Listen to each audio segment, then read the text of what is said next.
Dari Bandung, ibu kota Jawa Barat, perjalanan saya Banyu Nugraha dimulai.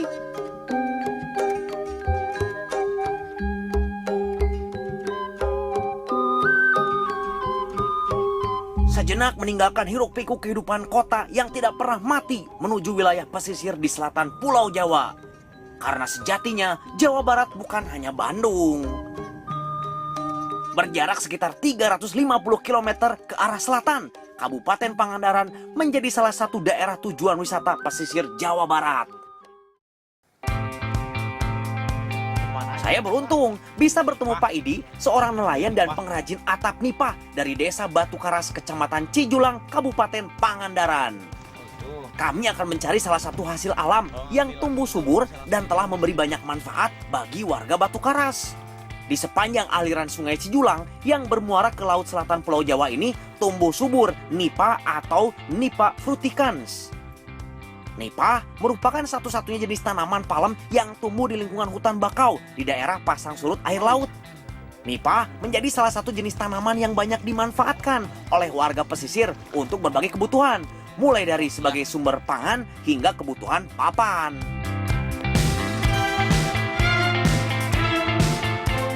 Nah, ini dia tempat yang kami tuju, lahan nipah Pak Idi. Kawasan muara yang masih terpengaruh pasang surut air laut ini menjadi lahan basah subur yang cocok sebagai tempat tumbuh nipah. Kali ini yang mau kami ambil adalah umbutnya. Digali itu biar ke bawah itunya, iya. Oh gitu Pak. Udah Pak, sama saya aja Pak. Ya boleh. Nah gitu ya. Sebentar Pak. Pertama, Pak Idi dulu yang ambil. Saya bantu doa ya Pak. Maksudnya saya bantuin cabut umbutnya. Maaf Pak. Ya, bisa Pak. Ya terus. Susah juga, euy. Bagian umbut yang bisa dimakan berada jauh di pangkal pelepah, jadi agak susah mengambilnya. Dengan menggunakan besi tajam sejenis linggis yang biasa disebut rojong, bagian pangkal nipah harus dicungkil agar terlepas dan bisa diambil umbutnya. Aduh, berat pisan Pak. Umbutnya udah dapat nih Pak. Iya. Sekarang apa lagi? Tinggal ambil buahnya. Buah nipah. Buah nih Pak. Ayo Pak. Siap. Ya.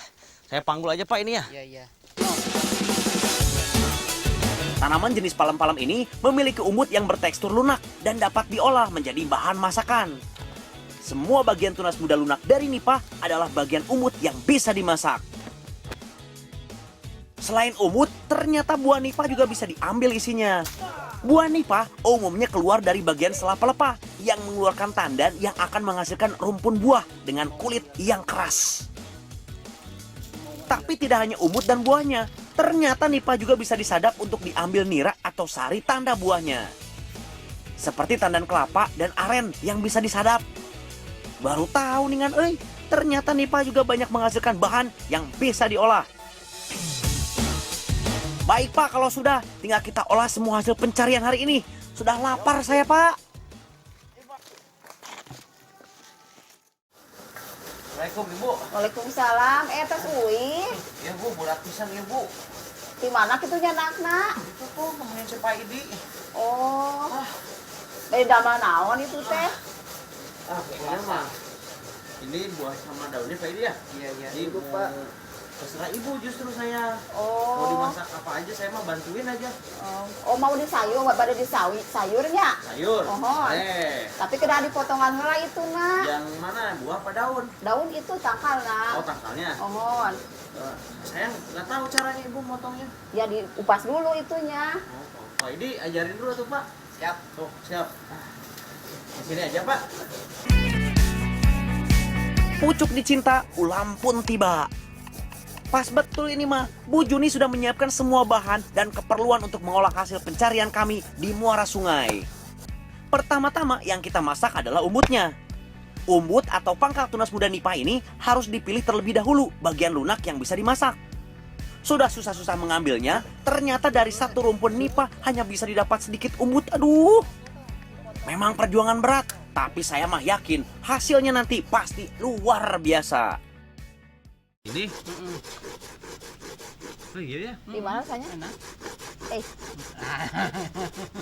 Pahit dikit. Umbut muda ini agak bergetah, Kata Pak Idi, makanya rasanya agak pahit. Karena umbut-umbut ini dari tanaman jenis palem, biasanya bercita rasa pahit. Dan ada juga yang manis, yang dipengaruhi faktor habitat tumbuhnya. Sebelum dimasak, umbut harus direbus terlebih dahulu untuk mengeluarkan getah sekaligus mengurangi rasa pahitnya. Dibanding umbut, tanaman aren ataupun kelapa, umbut nipah memang dikenal memiliki rasa pahit yang cukup kuat. Tetapi dengan bumbu rempah dan cara pengolahan yang baik, akan dihasilkan makanan yang enak dan juga gurih. Butuh sekitar 20 menit untuk merebus umbut sampai air rebusannya mendidih dan getahnya terbuang. Kalau urusan umbut nipah sudah aman, saya bisa menyiapkan bumbu-bumbunya. Ya ampun Bu Juni, ternyata bumbunya banyak pisan, Tapi tenang, kalau sudah urusan makan, saya mah pasti bisa, Bu. Rempah-rempah seperti kemiri, bawang merah dan putih, cengkeh ataupun cabai rawit dan jahe harus dihaluskan. Kalau tomat, daun bawang dan cabai besar cukup diiris. Sedangkan serai, daun salam dimasukkan utuh ke masakan nantinya. Mang Dedi, itu tos asak, Can. Oh, jahit atuh. Ini juga udah lembut nih, Bu. Oh, suka piringkeun Udah ya, Bu ya. cadinya. Oh, Masukin piring ya.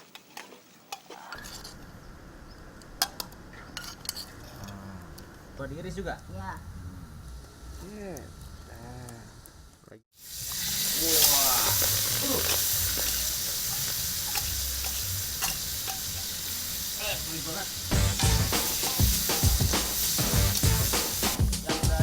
Bumbu yang sudah saya haluskan sepenuh hati ditumis dengan sedikit minyak sampai halus dan matang. Kata Bu Juni, kalau bumbunya sudah berubah warna, berarti santan kelapa bisa dimasukkan dan dimasak sampai mendidih. Terakhir dan paling penting, tentu saja hasil rebusan umbut nipah yang sudah direbus tadi.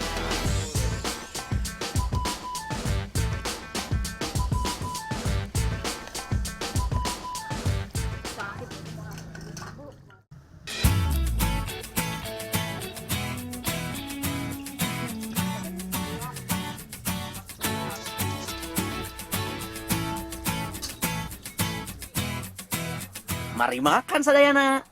Nipah yang biasa hanya dimanfaatkan pelepah dan daunnya untuk kerajinan, ternyata juga bisa menjadi sumber pangan alternatif bagi masyarakat pesisir. Hebatnya, Enggak pahit sih, Bu ya. alam telah menyediakan dirinya untuk diambil manfaatnya dengan bijak.